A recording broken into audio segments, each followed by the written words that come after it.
know exactly what you're doing. That's the part nobody talks about. You pick up the phone, you know you shouldn't. You open the app. You've done this before. You scroll. You feel it, the mild guilt, the vague unease, and you do it anyway. That's not weakness. That's a trap that cost billions of dollars to build, and it was built specifically for you. Here's the mechanism.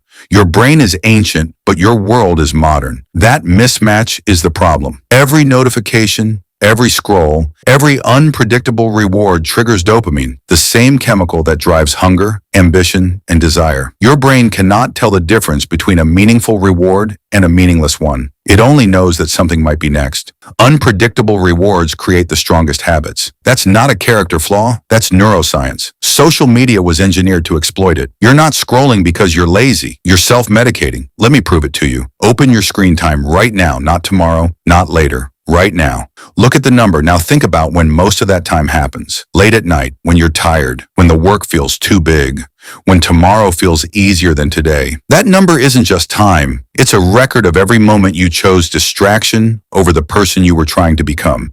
And if you keep repeating that choice long enough, something subtle begins to happen. You stop being someone who is building something, and you become someone who used to want to. The dream doesn't die in one moment. It dies in 10,000 small ones. I'll show you the 4 ways distraction kills, and the exact counter move for each. The 4th one is the one most people never name, and it's the one that's actually running you. The first trap is the one that makes you feel productive while you're actually falling behind. It's called the urgency illusion. You feel busy, but you are not productive, and that difference is costing you everything. Your brain has a threat detection system built for survival. Loud, urgent, immediate. A notification fires and your attention snaps to it.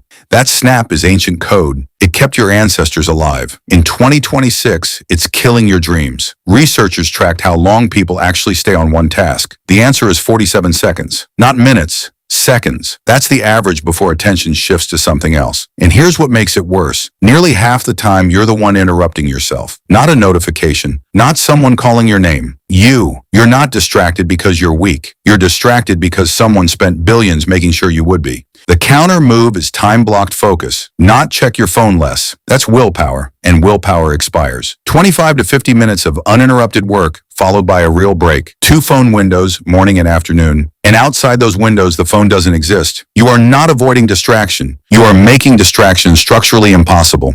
Environment beats intention every time. The second trap is the comfort escape. Hard tasks feel dangerous, not metaphorically, but neurologically. When you sit down to do real work, the work that actually matters, your brain scans it the same way it scans a physical threat. Uncertain outcome, high effort, possible failure. So it offers you an exit. Your phone, a snack, a different, easier task. You check your phone not because you're bored, but because you're anxious. Researchers call this task substitution. You replace the hard thing with the easy thing, and for a moment you feel productive, but you're not productive. The years pass like this. Most people will watch this video, agree with it, and then do nothing different tomorrow. Knowing the trap and escaping it are 2 completely different skills. The counter move is one question. What am I avoiding? Not why can't I focus? Because that loops you into shame. Ask instead, what am I avoiding? That question names a specific discomfort, then break the task into as small as possible step. Not the project, not the section, the next sentence, the next line, the next minute. Momentum doesn't require confidence, it only requires starting. If you're still here, good, because the next one is where things get expensive.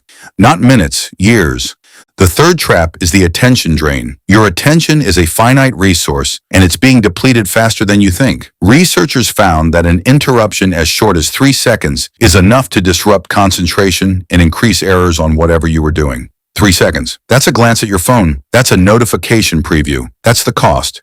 Multitasking feels productive, but it isn't. Continuous task switching raises error rates by 37% and reduces working memory accuracy by 20%. Your brain doesn't multitask, it task switches, and every switch costs something you can't get back. The problem isn't your discipline, it's your design. The counter move is simple. Protect the energy before it's gone. Single task, one window open, phone out of sight. Not on silent, out of sight. Studies found that blocking mobile internet even for one day measurably improved sustained attention, reduced stress, and increased well-being. The phone doesn't have to be on. It just has to be present, and that alone is enough to drain you. Guard the morning. That's when the tank is full.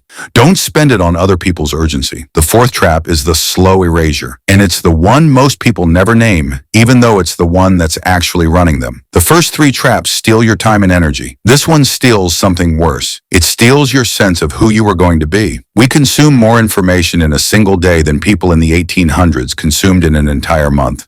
News, podcasts, reels, emails, courses, and your brain never rests. Researchers have found that chronic overstimulation doesn't just exhaust you, it slowly erodes your ability to think deeply at all. But the deeper cost isn't cognitive. It starts quietly. A missed session here, a skipped goal there. The dream doesn't disappear, it just gets pushed back. Tomorrow, next week, when things calm down. 1 year becomes 5, 5 becomes 10. And one day you wake up and realize the version of you that was supposed to exist never showed up. Every time you choose distraction over the work, you cast a vote. Not a loud vote, a quiet one. A vote that says this other thing matters more. Do that enough times and your identity shifts. Not dramatically, but incrementally. You stop being someone who is building something and you become someone who used to want to. The dream doesn't die in one moment. It dies in 10,000 small ones. The counter move is information fasting. 1 hour before your phone, before the news, before the noise. No input, just output. Write, build, think, create. You are not avoiding the world. You are protecting the part of you that still has something to say to it.